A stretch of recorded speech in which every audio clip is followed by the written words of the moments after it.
नमस्कार, बातें अनकही में आपका स्वागत है। मैं अजय पांडे, संस्थापक राजनीति की पाठशाला। हमारे बीच आज अतिथि विशिष्ट मेहमान हमारे भारतीय जनता पार्टी के वरिष्ठ नेता आदेश गुप्ता जी मौजूद हैं और उन्होंने जो अपना राजनीतिक सफर छात्र नेता के रूप में शुरू किया, आज कई पदों पर रहे, पदों पर चलते हुए आज यहाँ तक पहुंचे। आज हमारे स्टूडियो में आदेश जी, आपका बहुत बहुत स्वागत है। बातें अनकही के माध्यम से पहला आपसे मेरा ये सवाल है कि जब आपने छात्र राजनीति चालू की, किस तरह से आप छात्र राजनीति में आए और किस तरह से आपने छात्र के अपना सफर आगे तय किया, उसके बारे में हम आज जानना चाहेंगे। बहुत बहुत धन्यवाद आपका। अ, देखिए, आपने जो छात्र राजनीति की बात की, वास्तव में कोई ऐसा तय नहीं था कि हम कोई राजनीति करेंगे, लेकिन एक ऐसा संयोग बना, कारण बना। वो कारण जीवन में बहुत महत्वपूर्ण है। और जब मैं आज इस सफर को देखता हूँ और मेयर बना, दिल्ली आ गया, तो मुझे लगता है सब कुछ ऐसा हो गया, कोई अचंभा सा हो गया। मैं तो उत्तर प्रदेश के कन्नौज जिले के गुरसाहिबगंज कस्बे का एक छात्र था और वहाँ पर 10th के बाद 12th में साइंस नहीं थी। जी। तो 4-5 हमारे साथी थे, उन्होंने तय किया कि हम लोग सब लोग पढ़ने बाहर ही जाते थे। कोई कानपुर जाता था, कोई दूसरे दूसरे शहरों में जाते थे, कोई आगरा जाता था। तो हम लोगों ने तय किया कि ऐसा हम करें कि हमें यहीं पे साइंस मिले। तो वहाँ 2 स्कूल थे जिनको वहाँ इंटर कॉलेज बोलते हैं।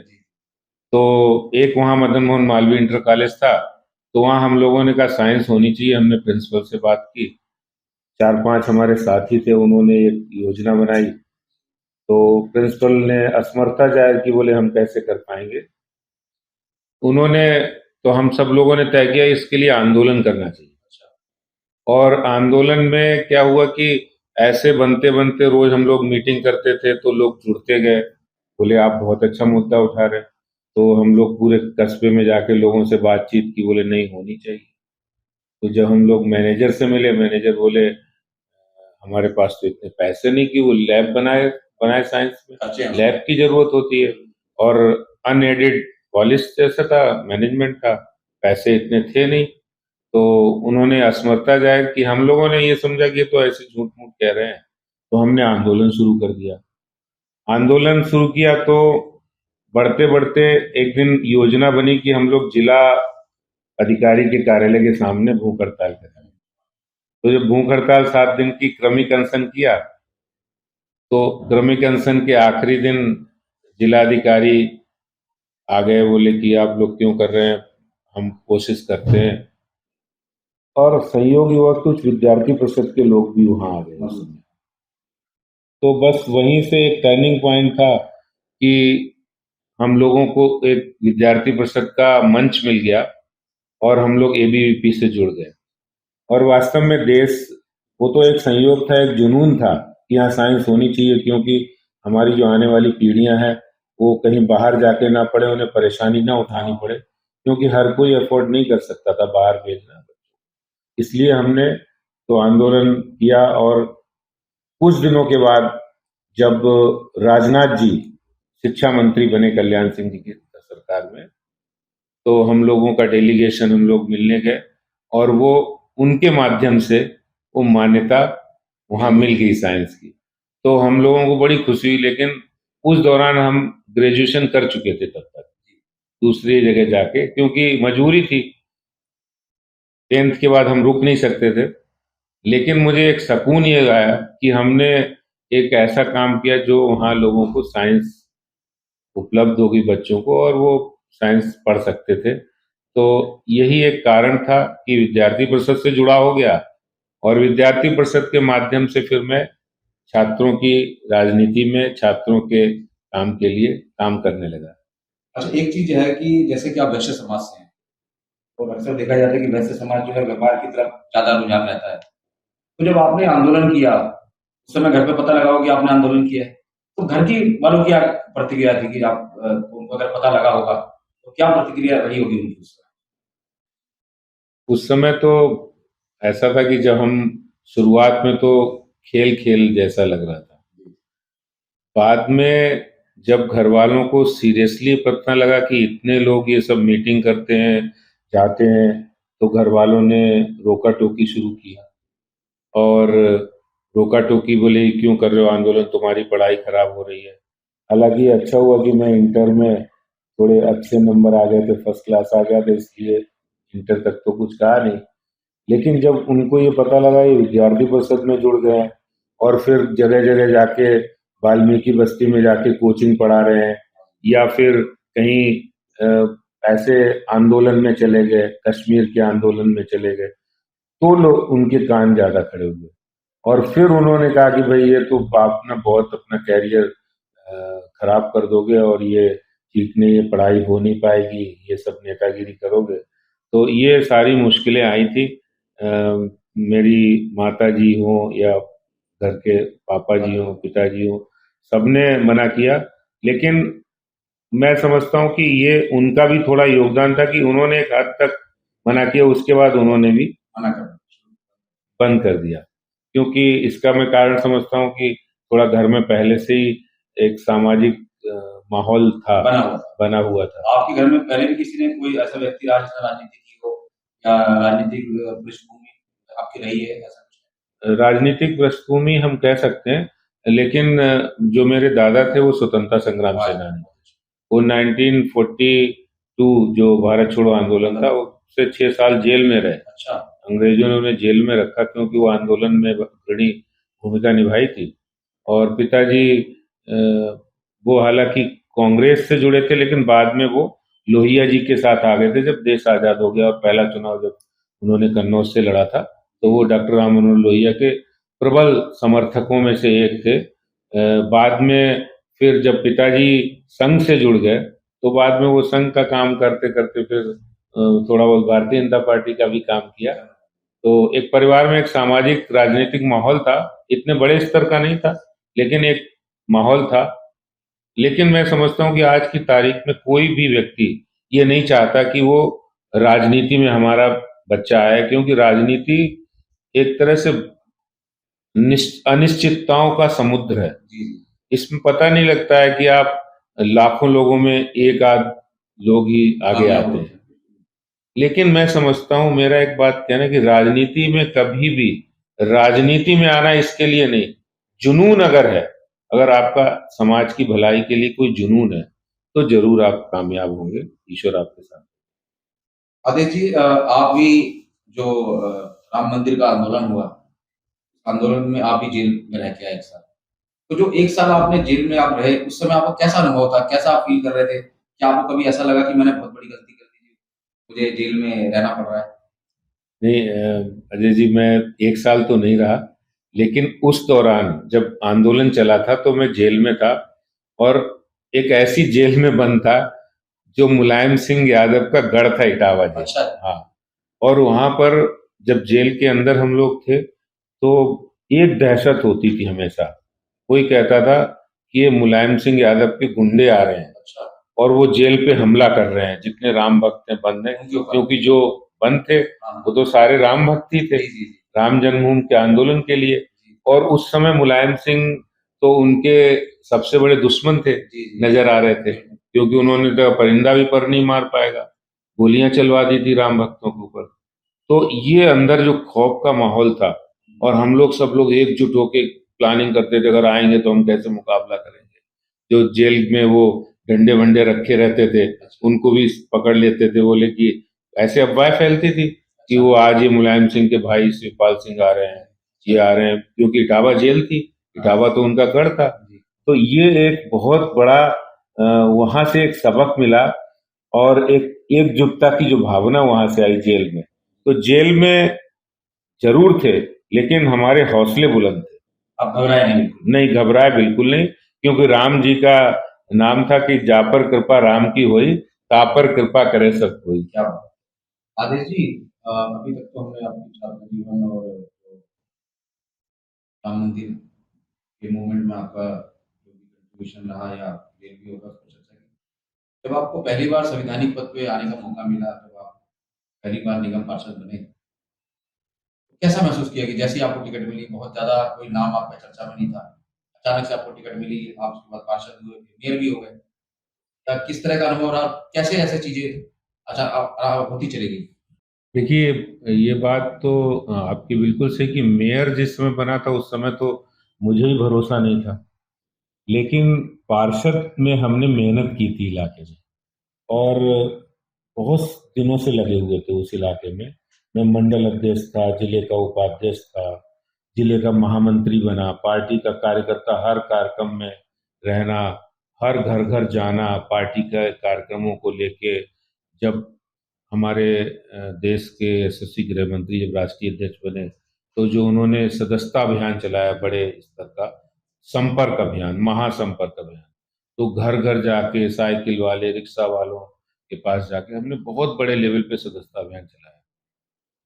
लेकिन एक जरूर मैं बात कहूंगा कि जिस समय 2007 से 12 और 12 से 17, तो 12 में मुझे टिकट मिलना था लेकिन मेरी टिकट ऐन वक्त पे कट गई, तो मुझे बहुत निराशा हुई। लेकिन मैंने 5 साल फिर मैं लगातार लग गया, मैंने कहा ये काम करना, कोई पार्टी का कार्यक्रम मैंने छोड़ा नहीं, चाहे वो पार्टी का हो, समाज का हो, वहां इलाके में लगे रहे।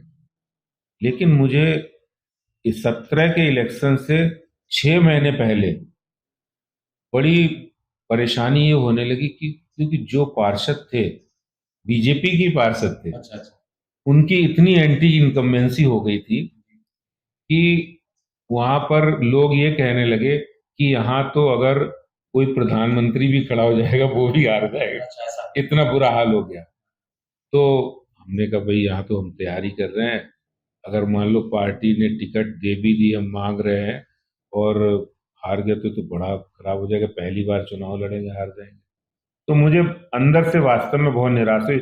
हर कोई कार्यकर्ता ये आता बोले कि ये जो पार्षद साहब है ना तो बेड़ा गर्क कर रहे हैं, न गली है न सड़क है। मैं बहुत परेशान हो गया। अच्छा, ठीक है, ये तो भगवान की मर्जी थी। उस समय 2017 के चुनाव से पहले उत्तराखंड के चुनाव में मैं डोईवाला विधानसभा में बतौर प्रभारी के रूप में गया था, जहां से त्रिवेंद्र सिंह रावत जी चुनाव लड़ रहे थे, उस विधानसभा का इंचार्ज था। तो 2 डेढ़ महीने वहीं रहा, चुनाव लड़ाया, उनके साथ पूरा काम किया और उनको भी लोग कह रहे थे हार रहे, लेकिन वो इतना अच्छा माहौल था, वो जीत के 24,000 वोटों से और जीत के वो मुख्यमंत्री बन गए। और उसके बाद जब हम आए वापस, उसी समय चुनाव की घोषणा हो गई, निगम चुनाव की।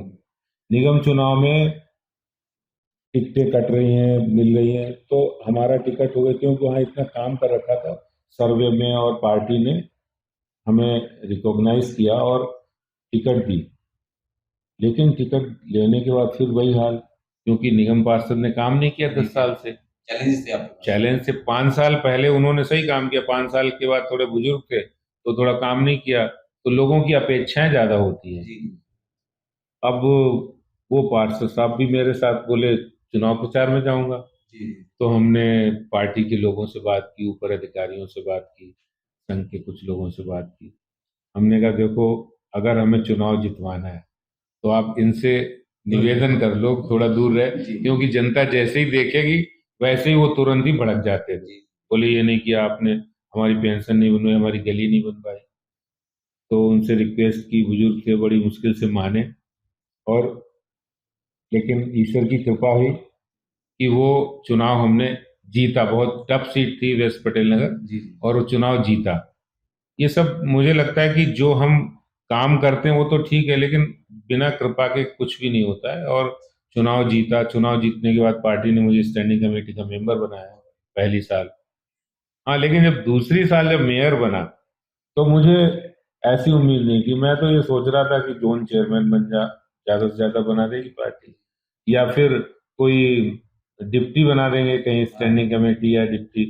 लेकिन मेयर बन जाना निश्चित रूप से अपने जीवन की बड़ी घटना थी, क्योंकि उत्तर प्रदेश के एक छोटे कस्बे में, कन्नौज जिले के गुरसागंज से आके यहाँ रोजगार के लिए आना, और उसके बाद संघर्ष किया, पार्टी के लिए काम किया, और फिर उसके बाद इतना बड़ा ओहदा मिलना, जिम्मेदारी मिली, तो बहुत खुशी हुई सब लोगों को, गांव के लोगों को, यहाँ पटेल नगर के लोगों को।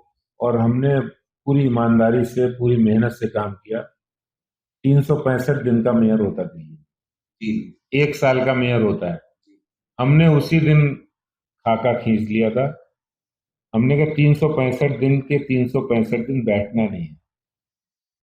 तो हमने 104 वार्ड थे उत्तरी दिल्ली नगर निगम के, 104 वार्ड में हम रेगुलर घूमे और 104 के 104 वार्ड हमने 2 बार राउंड लगाया और बहुत लोगों का प्यार मिला। तो इतना था कि सीट पे बैठे थे, कोई आता था बिना उसकी अ, उसकी जाति पूछे, बिना बिना रेफरेंस रेफरेंस के भी अगर कोई निगम की समस्या के लिए आया तो उसका समाधान करना एकमात्र उद्देश्य और जुनून था।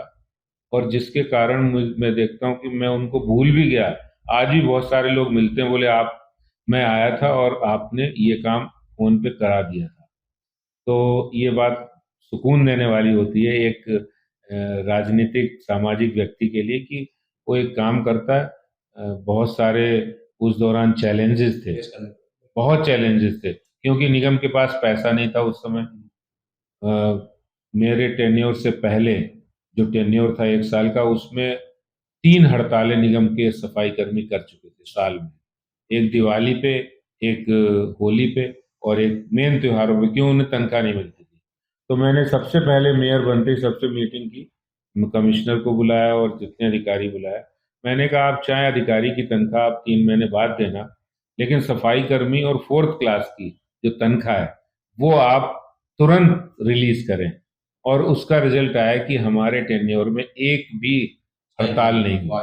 तो ये मैं समझता हूँ कि क्योंकि चैलेंज में रास्ता निकालना एक बड़ा मुश्किल काम होता है। एक अक्सर आपके बारे में सुनने को मिलता है कि जब भी व्यक्ति ने किसी भी समय आपको कॉल किया, चाहे वो रात को लेट नाइट भी किया, चाहे दिन में किया और इमीडिएटली उसका काम हुआ। हालाँकि अक्सर देखा जाता है कि जो ये अफ़सर लोग हैं या जो नीचे के कर्मचारी हैं वो बहुत ज़्यादा सीरियस नहीं लेते बातों को। लेकिन कई बार मैं जैसे लोगों से मेरी चर्चा हुई आपका से ये पहले कि आपके बारे में जानने की कोशिश की तो लोगों ने बताया कि जब भी हमने किसी भी समय फ़ोन किया आदेश जी को, मेरा हमारा काम 1-2 घंटे के अंदर हुआ। तो ऐसा क्या जादुई छड़ी थी आपके पास या ऐसा क्या आपका मंत्र था जिससे आप जो है इन लोगों से काम निकाल पाते थे? नहीं, ये बात आपकी बिल्कुल सही है, क्योंकि मेरे टाइम पे 2 कमिश्नर थे। पहले मधु व्यास थे। कमिश्नर तो कमिश्नर होता है क्योंकि बहुत सारी पावर्स होती हैं, काम अधिकारी उन्हीं के कहने पे करते हैं। मेयर का तो एक ठीक है, मेयर होता है, एक पोस्ट होती है, ऑनरेबल पोस्ट होती है, काम करते भी हैं, लेकिन लगातार मेयर ही इंस्ट्रक्शन देता है। और वो बहुत बड़े ही रिजर्व नेचर के थे। कोई भी काम बड़ी मुश्किल से। लेकिन मैंने ये ठान लिया, तो मैंने कहा पब्लिक के ग्रीवेंस हो, पब्लिक के काम होंगे तो मैं जरूर कराऊंगा। मैं कोई अपना पर्सनल काम बताया नहीं मैंने। तो इसलिए उनके मेरे ऊपर कोई दबाव ही नहीं था, मेरे ऊपर कोई ऑब्लिगेशन, मतलब मैं किसी भी तरह से अब बाउंड तो था नहीं। तो ये एक मुझे ऐसा लगा, अधिकारी भी काम करने के लिए तैयार होते हैं अगर आप उनको सही वे में, सही तरीके से कहेंगे, टैकल करेंगे तो काम करते हैं। मैं आपको मेरे टेन्योर के 2 ऐसे उदाहरण हैं। बड़े, एक तो रानी झांसी फ्लाईओवर बन रहा था। अच्छा। हाँ, रानी झांसी फ्लाईओवर कंप्लीट होने वाला हो गया था और कंप्लीट होने के बाद वो 6 महीने से उसका उद्घाटन नहीं हो पा रहा। मधु व्यासी जी कमिश्नर थे। तो एक दिन ऐसे ही लोगों ने बताया फ्लाईओवर तो बन गया है और ये नॉर्थ से इधर का जो कनेक्शन है ना, और इधर का झंडे वाला से अपने 30 हजारी का, वो 2-3 मिनट का रास्ता हो जाएगा, इतनी जाम लगता है। तो हमने कमिश्नर को बुलाया, हमने कहा भाई आप इसको चालू करो। तो बोले चालू तो करते हैं और वो सर ऐसा है, और वो फाइनल तो हो गया है, लेकिन इसमें काफी लोगों ने कुछ करप्शन किया, उसकी जांच चल रही है और करेंगे। तो मैंने उनसे कहा, मैंने कहा देखिए करप्शन की चार्ज है कहीं अधिकारी के ऊपर, लेकिन लाखों जनता इस पे परेशान हो रही है, सफर हो रही है। और अगर हम वो जांच से इससे क्या संबंध है भाई? फ्लाईओवर बन गया, जनता का पैसा लग गया, सरकार के पैसा लग गया है, जनता के टैक्स का पैसा लग चुका है, तो जनता को सहूलियत मिलनी चाहिए। तो जब बहुत दबाव डाला तो उन्होंने फिर इसकी डेट को फाइनल किया, ऊपर अधिकारियों सबसे बात करके, हमने एलजी से बात की, हमारे यूडी मिनिस्टर थे उनसे बात करके, और ये सब 16 अक्टूबर 2018 को फाइनली वो हमारे टेन्योर में रानी झांसी फ्लाईओवर शुरू हो गया। और इसके लिए विशेष रूप से मैं धन्यवाद दूंगा भारत सरकार का। उस समय उन्होंने इसमें जो कम आ रहे थे पैसे 85-86 करोड़ रुपया, उसमें डॉक्टर हर्षवर्धन जी थे और उन्होंने वो पैसे वहां से मुहैया करा के फ्लाईओवर का काम कंप्लीट करा के किया। तो ये एक सुकून है कि हमारे टाइम में एक बड़ा काम ये हुआ कि रानी झांसी फ्लाईओवर जनता के लिए हुआ।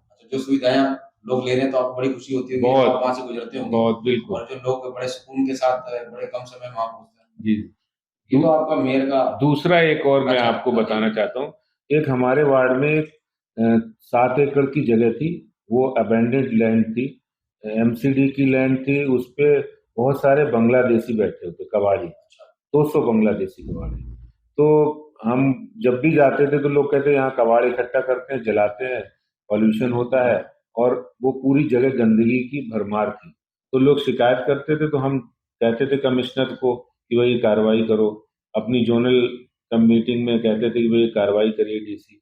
तो वो अपना कार्रवाई करने के लिए जब भी जाते थे तो वो सारे बांग्लादेशी कबाड़ी पत्थर वत्थर फेंक के भगा देते थे। तो एक दिन हमने ये निश्चय किया कि भाई इस काम को हमें करना है। तो सारा प्रोग्राम बना, एमसीडी से जो प्रोग्राम बनता है वो प्रोग्राम बन गया, जो बुलडोजर है वो आ गए, और जैसे ही शुरू किया वैसे उन्होंने पथराव शुरू कर दिया। पथराव शुरू किया, हम भी पीछे खड़े हुए थे। पथराव शुरू करते ही हमारा जो जेसीबी चलाने वाला था उसको एक पत्थर लगा, एक पत्थर हॉर्टिकल्चर के एक हमारा एसओ था उसको लगा, और ये जब कार्रवाई होने लगी उसी समय एक हमारे पटेल नगर के एसएचओ थे, उनको भी एक पत्थर लगा। अच्छा। हाँ। तो मामला थोड़ा जब बढ़ने लगा तो उस समय डीसीपी से जिस समय बात की, फिर उन्होंने फोर्स भेज दिया। मतलब जो एसएचओ को पत्थर लगना, सरकारी कर्मचारी एमसीडी को, उसके बाद उन्होंने 200 पुलिस फोर्स भेजा, और वो ऑपरेशन हमारा 24 घंटे चला। अच्छा। हाँ। और वो पूरा हमने पार्क खाली करा दिया, और पार्क को खाली करा दिया, लेकिन खाली कराने के बाद एक समस्या थी कि हमेशा दोबारा कब्जा हो जाते। अच्छा। अब फंड था नहीं हमारे पास जी, तो हमने कमिश्नर से बात की, तब तक वो कमिश्नर बदल चुके थे, एक नई कमिश्नर आ गई, वो भी बड़ी टेढ़े दिमाग की थी। अच्छा जी। जोशी, वर्षा जोशी जी, मतलब अच्छी थी, ईमानदार थी, लेकिन थोड़ा दिमाग उनका ऐसा था कि जल्दी बात मानती नहीं थी। तो मैंने उनको कहा कि ऐसे ऐसे आप देखो, अगर ये स्कूल में, बोले पैसे तो है ही नहीं एमसीडी के पास, पैसे कहाँ से आएंगे? तो मैंने कहा आप एजुकेशन का फंड लगा दो, एजुकेशन में होता था पैसा। बोले एजुकेशन का फंड पार्क में कैसे लगाएंगे? तो मैंने कहा पार्क में आप खेल का मैदान बना दो। हाँ, ये भी ठीक। तो फिर मैंने कहा आप देखो शायद कहीं ये जगह आप सर्वे कराओ कहीं स्कूल की ना हो, क्योंकि ऐसा सुनते थे। तो जब सर्वे कराया तो देखिए आप, ईश्वर की कृपा कि वो जगह स्कूल लैंड निकल आई डीडी के मास्टर प्लान में। हाँ जी। तो उन्होंने फिर 1.5 करोड़ रुपया सैंक्शन किया, आरसीसी की बाउंड्री वाल बनाई उस 2 एकड़ की जगह पे, 7 एकड़ में 2 एकड़ जगह पे, और वो स्कूल हमने पास कराया। तो आज 10 करोड़ की लागत से वहाँ स्कूल बन के तैयार है। वाह जी, बहुत अच्छी। अब बस वो फिनिशिंग के उसमें है, जब भी तैयार हो जाएगा वो वहाँ पे बच्चे पढ़ेंगे तो बहुत अच्छा लगेगा। तो मुझे लगता है कि ऐसी जगह को जहाँ लोग कबाड़ फेंकते थे, कबाड़ी रहते थे, वहाँ पर एक अच्छा स्कूल बनने जा रहा है। ये प्रेम नगर में, बिल्कुल पटेल नगर कॉन्स्टिट्यूंसी में। ये शायद कोई रेलवे लाइन के आसपास। हाँ, रेलवे लाइन के बिल्कुल बिल्कुल। रोहिंग्या के खिलाफ भी आपने बड़ी, हाँ, वो यही था, मतलब ये शुरुआत थी, समझ गया। उसके बाद कुछ ऐसा वाकया, इसके बाद भी उससे कुछ? अरे उस टाइम तो ऐसा था कि उस टाइम लोग चाकू लेके पीछे पड़ गए थे मेरे। अच्छा। बोले भाई 200 लोगों को आप हटाना जो इलीगल तरीके से बैठे हों, उनके पास तो सब हथियार वगैरह रहते थे, और उनका तो काम ही थे सारी इलीगल एक्टिविटी करना, नशा का काम करना या कबाड़ बेचना, यही सारा काम था। तो ये एक बड़ा चैलेंजिंग काम था। मैं समझता हूँ कि ये ऐसा काम था कि इसमें घर वाले लोगों ने भी कहा कि इतने क्यों करो पीछे, लोग वैसे ही चाकू वाकू लेके वहाँ चाकूबाज छुरीबाज ज्यादा घूमते हैं उस कॉलोनी में। तो ये भी एक था। कभी आपको है डर लगा कि अगर मैं ये सब कर रहा हूँ और इतने लोगों को मैं असामाजिक तत्वों को वहाँ से हटाने का काम कर रहा हूँ, मेरे परिवार को कोई इस तरह की बात ना आ जाए या मेरी वजह से कोई परिवार को किसी प्रकार की क्षति ना हो, ऐसा कभी डर आपके मन में महसूस हुआ ये इस तरह का जब आपने आंदोलन चलाया? नहीं अजय जी देखिए, ये भय तो कभी नहीं आया। कभी नहीं? और मैं समझता हूँ कि हर वो व्यक्ति जिसके मन में अगर कोई लालच नहीं है तो भय नहीं आ सकता है, क्योंकि अ, वो लोग मेरे पास आए कि बोले इसमें हम हमारे 200 गज के प्लॉट हैं, एक प्लॉट आप ले लेना। अच्छा, हाँ, तो मैंने कहा भाई प्लॉट ये आप ही रखो, आपको ही मुबारक हो। मुबारक हो, ऐसी जगह नहीं हमें लेना। लेकिन मैं समझता हूँ कि अगर आपके अंदर लालच आ गया तो फिर तो भय आएगा। बिल्कुल है। बच्चों और परिवार की तरफ से भी हमेशा सपोर्ट मिला है। हाँ, इतना जरूर कहा कि भाई संभल के जाओ, वहां पर अननेसेसरी बहुत सारे लोग ऐसे घूमते हैं जो असामाजिक तत्व हैं, हार्मफुल है। हार्मफुल है, कभी कोई नुकसान कर दे, तो उसका जरूर हमने ध्यान रखा। लेकिन वैसे कभी मन में ऐसा भय नहीं आया, कभी भी नहीं आया। और ये मैं समझता हूँ संस्कारों की बात है। संस्कारों की बात है और जिस तरह से आपने बताया कि एक स्वतंत्रता सेनानी परिवार से आप लोग हैं, जब आप अंग्रेजों से लड़ सकते हैं, जी। तो ये तो बहुत मामूली बात है। ये तो आपका मेयर का रहा, उसके बाद जब एक बार अचानक से एक खबर आई कि आपको दिल्ली प्रदेश का अध्यक्ष बना दिया गया बीजेपी का, जबकि उस समय तक ऐसा कुछ था नहीं कि आपको प्रदेश अध्यक्ष बनाया जाए, बहुत सारे नाम चल रहे थे। और अचानक से जब आप बने, तो मुझे ऐसा लगता है बहुत सारे चैलेंजेस भी आपको फेस करने पड़े होंगे। उस समय जो लोग भी लाइन में लगे होंगे, उनको मौका नहीं मिल पाया होगा। उस बीच में जब आपको मौका मिला, तो आपने कैसा महसूस किया और किस तरह से उस उन चैलेंजेस को और उस चीज़ों को कैसे आपने किया और कैसे अपने आप को साबित किया, उसके भी हम आज जानना चाहेंगे। बहुत अच्छी बात आपने कही। देखिए, ये तो हर किसी का सपना होता है बतौर कार्यकर्ता कि वो पार्टी के ऊपर की पोस्ट पे आए। सबसे शीर्ष तो पोस्ट वही हाँ, प्रदेश अध्यक्ष की दिल्ली है, जी प्रदेश बीजेपी में। की हाँ, सबसे बड़ी पोस्ट है। और एक साधारण कार्यकर्ता के नाते बहुत खुशी हुई। और जब समय ऐसा था कि वो ऐसा था कि जैसे आप किसी को बाउंड कर दें। कोरोना का पीक पीरियड चल रहा जी, था। 2 जून 2020 को जब डिक्लेरेशन हुआ, उस समय तो हम रसोई चलाते थे वहाँ पटेल नगर में। अच्छा, जो कोविड के लोग थे ना, उनको भोजन मिल जाए भोजन मिल जाए, तो उसके लिए दाल-दूध ये सब बंद हो गए थे। परमानेंट हमने 3 महीने तक, बहुत बढ़िया। 4 महीने तक रसोई चलाई। तो उसके बाद भी चलती रही, लेकिन उस समय जो पोस्ट मिली उसका खुशी निश्चित रूप से थी। लेकिन मैं समझता हूँ वो जो 1 साल जो कोविड पीरियड बाद में जो 21 तक बहुत चला, और उसमें जो लोगों की देखी, उसमें हम लोग सेवा ही करते रहे। जी, जी। मतलब ये कोविड पीरियड हमारा सेवा में आधे चला से गया। ज्यादा अध्यक्ष काल कोविड पीरियड में चला गया। संगठन का काम ना करके जनता की सेवा में मतलब यही थी नियुक्त किया। संगठन का काम, क्योंकि हाँ, प्रधानमंत्री जी ने ये आह्वान कर दिया था कि सेवा ही संगठन है। वाह जी वाह! उन्होंने नारा दे दिया था अच्छा, कि सेवा ही संगठन है। तो 25 मार्च को जिस दिन उन्होंने कहा था, उसी दिन से सेवा शुरू हो गई थी। तो अब 16 हॉस्पिटल के अंदर पर डे सुबह शाम फूड पैकेट बांटना पूरी दिल्ली के अच्छा। बीजेपी के लोग करते थे, कार्यकर्ता। और जितने सेवा कार्य जहां जहां खाना नहीं पहुंच सकता था, उस समय तो ऐसा होता था, दिल्ली में मेरे पास दूसरी दूसरी पार्टियों के लोगों के फोन आते थे। जी, लालू की पार्टी के, कांग्रेस पार्टी, समाजवादी पार्टियों के नेताओं के, भाई दिल्ली में हमारा वो व्यक्ति है और वो वहां फंसा है, कोई रिठाला में फंसा हुआ है, किसी को खाना नहीं मिल रहा है। यहाँ तक कि वो तृणमूल कांग्रेस के लोगों के भी फोन आ गए कि बोले हमारा वो बंगाली लोग कुछ फंसे हुए हैं, उनको खाना नहीं मिल रहा। तो बीजेपी के लोग उस समय पहुंचाते थे, और बहुत खुले दिल से इस बात के लिए। देखिए, मैं भारतीय जनता पार्टी के डीएनए में है, हमारे प्रधानमंत्री जी की प्रेरणा थी कि उन्होंने सेवा के काम में कोई कसर ही नहीं छोड़ी। कोई ऐसा जगह नहीं थी जहां सेवा के काम नहीं किए। लेकिन राजनीतिक रूप से आप जानते हैं, जब कहते हैं एक अनार सौ बीमार, हाँ, तो उसमें राजनीतिक जो बात होती ना, हमेशा राजनीति सामने से तो सब लोग बहुत अच्छा अच्छा करते हैं, लेकिन जो अपने ही लोग हैं वही पीठ पे, हाँ, आमतौर पे सब जगह ये देखा ये जाता है। राजनीति की एक वो बन गई। लेकिन मैं समझता हूँ कि उस समय लोगों ने हमारे प्रति अच्छा दिखाया और काम किया, मिलकर एक टीम वर्क से काम किया। एक व्यवहार अच्छा था। लोग कहते थे ये अध्यक्ष की कुर्सी है बहुत गर्म होती है, सिर पे गर्मी आ जाती है। जी जी। तो मैंने तो किसी कार्यकर्ता को कभी भी बिना, अगर मैं खुद में गुस्सा भी हूं तो, लेकिन वो मिला तो मैं हमेशा हंसकर मुस्कुराकर ही मिला, क्योंकि हमें अपने टेंशन का उसके ऊपर कोई प्रभाव नहीं आने दिया। ये जरूर हमने प्रभु की कृपा से ही मतलब पाया। गर्मी नहीं चढ़ी हाँ, आपको? गर्मी तो हमने चढ़ने नहीं दी बिल्कुल। अच्छा अच्छा, मैं अगर आप राजनीति में नहीं आते तो आप क्या करते? तो मैं अपने, सब लोग, मम्मी चाहती थी टीचर बन जाए। अच्छा, हाँ शिक्षक बनते हाँ। आप? और फिर आप शिक्षक के रूप में आपको कभी राजनीति में रहते कभी ऐसा महसूस हुआ कुछ चीजें जीवन में आपकी छूट गई? क्योंकि जब व्यक्ति राजनीति करता है 24 घंटे, तो कई बार परिवार को भी समय नहीं दे पाता है। अब बच्चे बड़े हो जाते हैं, कौन सी क्लास में पढ़ रहे हैं। क्या आपको कभी ऐसा महसूस हुआ कि मुझे राजनीति में इतना सक्रिय होने की वजह से बहुत सारी चीजें छूट गई जीवन में?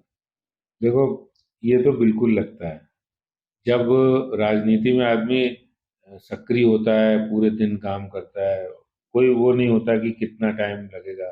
कभी मीटिंग है, कभी रात को भी चल रही है, कभी सवेरे जल्दी भी जाना है, कहीं दूसरी जगह प्रवास पे भी जाना है। तो मैंने देखा है, परिवारों में होता है, बहुत बिखराव भी आ जाता है।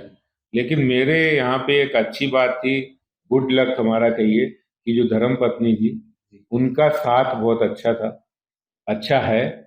और उन्होंने बच्चों को बहुत अच्छी परवरिश दी। मतलब पढ़ाई में हमें तो पता ही नहीं लगा भाई, ये समझो आप, पता इतना ही लगा कि भाई जाना है स्कूल, कभी पेरेंट मीटिंग है, कभी स्कूल वैन छूट गई तो छोड़ और क्या आना है? जाके, बस इतना ही है। लेकिन उन्होंने पूरा संभाला और इसके कारण से बच्चे भी अ, एक अच्छी उन्होंने राह पकड़ी है काम की। आप जब सक्रिय राजनीति में थे, बहुत ज्यादा समय आप राजनीति में देने लगे, उस समय बच्चे कितने साल के रहे होंगे आप?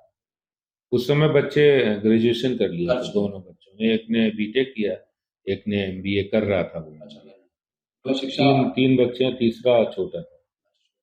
ये कई बार होता है कि जैसे पेरेंट्स मीटिंग होती है तो बच्चे आके शिकायत करते हैं कि सबके मम्मी पापा आते हैं, हाँ। हमारी सिर्फ मम्मी ही आती है, पापा नहीं आते हैं। या बच्चे एडमिशन कराने जाते हैं तो सिर्फ मम्मी ही जाती है, पापा नहीं जाते हैं। तो नहीं, ऐसा कभी फील कभी एक आप हुआ है सबके साथ? एक दौर था ऐसा कि मम्मी जाती थी, बाद में मैं भी जाने लगा था। अच्छा अच्छा अच्छा।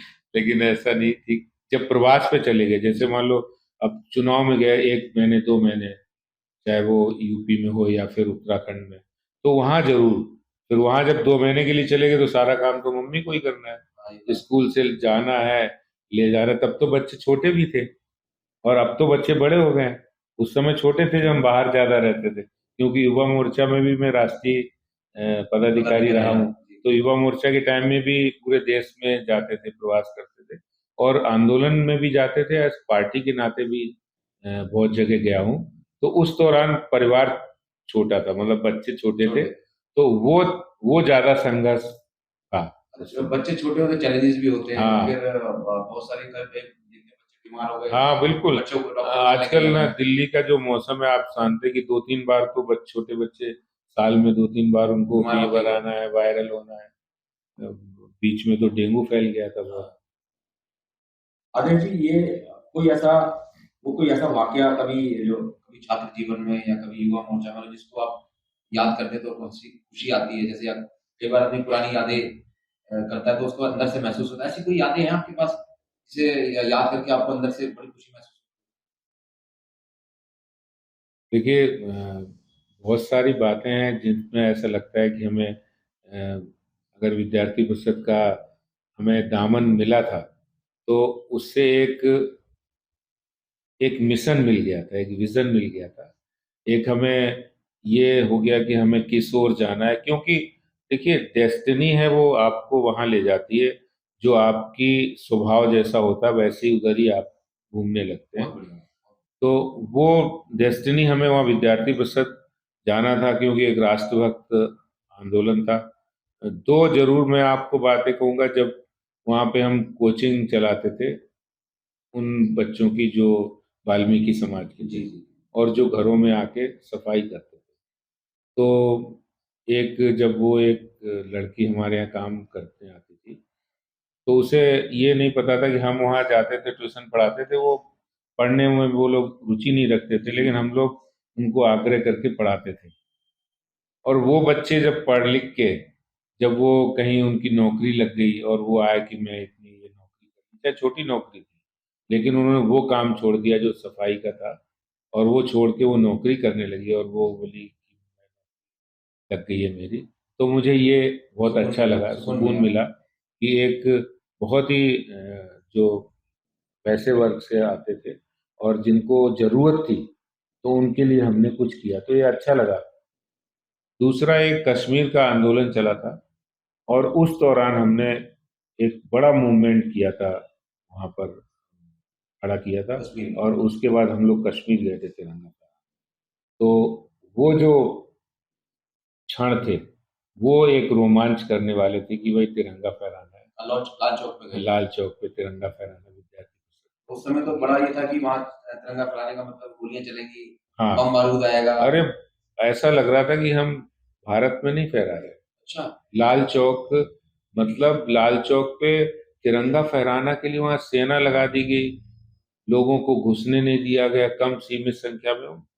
इतना ऐसा माहौल नहीं था। आज हम देखते हैं, आज प्रधानमंत्री जी के नेतृत्व में जो वहाँ काम हुआ है कश्मीर के जी। अंदर, कि आज कश्मीर भारत का अभिन्न हिस्सा लोग मानते हैं, लगता है, वहां जाते हैं, अच्छा लगता है।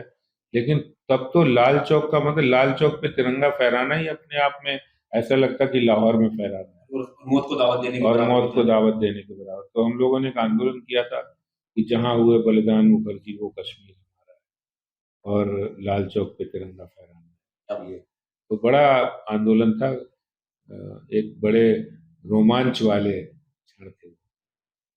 अच्छा, आपने जिस तरह राजनीति की, अटल बिहारी वाजपेयी जी का जो काल था उसको भी बड़े नजदीक से देखा, और अब आज माननीय नरेंद्र मोदी जी का भी काल चल रहा है, तो आपको क्या कुछ डिफरेंस दिखता है, या ऐसा क्या लगता है कि अटल जी ने जो शुरुआत की उसको नरेंद्र मोदी जी आगे बढ़ाने का काम कर रहे हैं? आपको क्या फील हुआ कि उनका काम करने का जो तरीका था अटल जी का और मोदी जी का, आपको डिफरेंस महसूस होता है कुछ?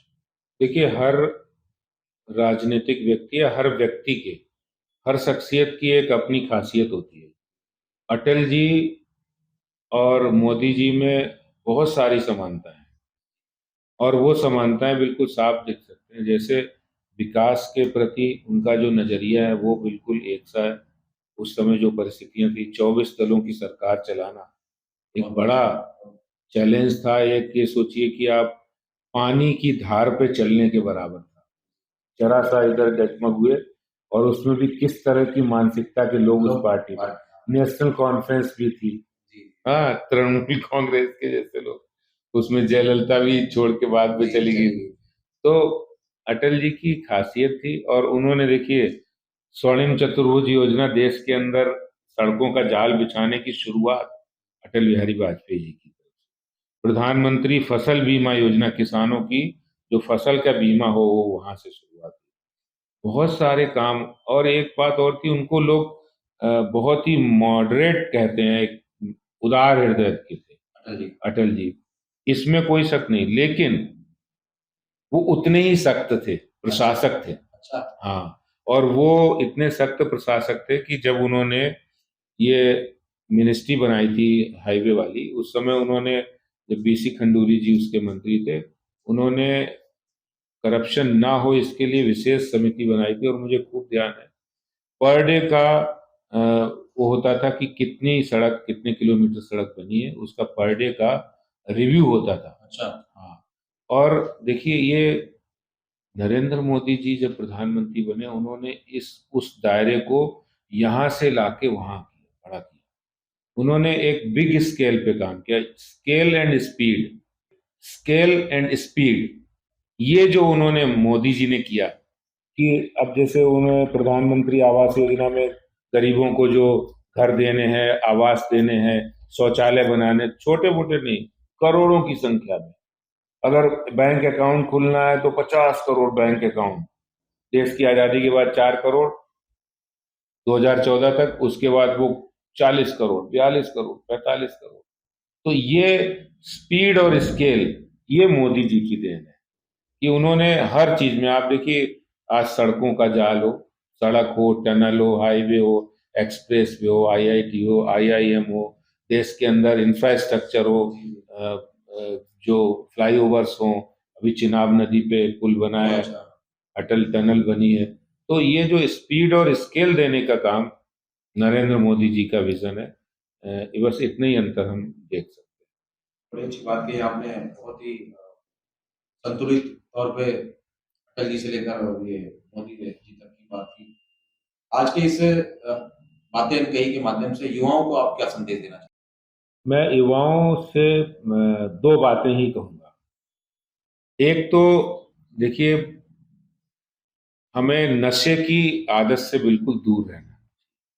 ये जो नशा है ना, आजकल मैं देखता हूं कि बड़ी संख्या में ड्रग एडिक्ट हो रहे हैं लोग। ये फैशन बन रहा है। सिगरेट पीना, मतलब ये फैशन बन रहा है। एल्कोहलिक होना, ये फैशन बन रहा है। और ये वन वे है। ये मतलब आप समझिए कि आप एक ऐसी सुरंग में जा रहे हैं जिसका कोई वापसी नहीं है। तो ये अपने जीवन को बर्बाद करने जैसा है। दूसरी बात मैं कहूंगा कि आप धर्म से जरूर जुड़िए, संस्कृति से जरूर जुड़िए। जो हमारे महान मनीषी रहे, ऋषि मुनि रहे, हमारे हमारे दो धर्म ग्रंथ हैं, उनका अध्ययन जरूर करिए। तभी आपको अपने धर्म की विराटता और विशालता पता लगेगी।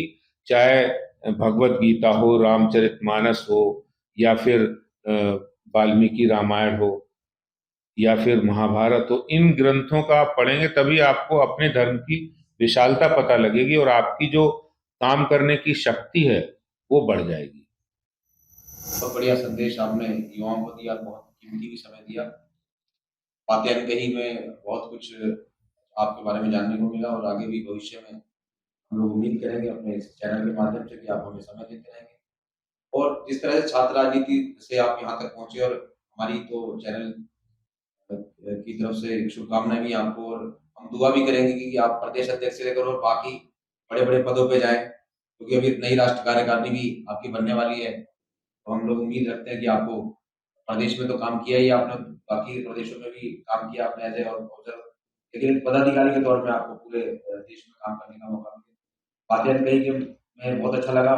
आज हमारे बीच आदेश गुप्ता जी आए और आदेश गुप्ता जी के जो काम को हमने और हमारे साथी ने बहुत नज़दीक से देखा है, और ये बड़ी सौभाग्य की बात है कि आज हमारे इस कार्यक्रम में आप आए। मैं आपको इस चैनल के माध्यम से आपका धन्यवाद करता हूँ और आपके उज्जवल भविष्य की कामना करता हूँ। जय हिंद, जय भारत। बहुत बहुत धन्यवाद।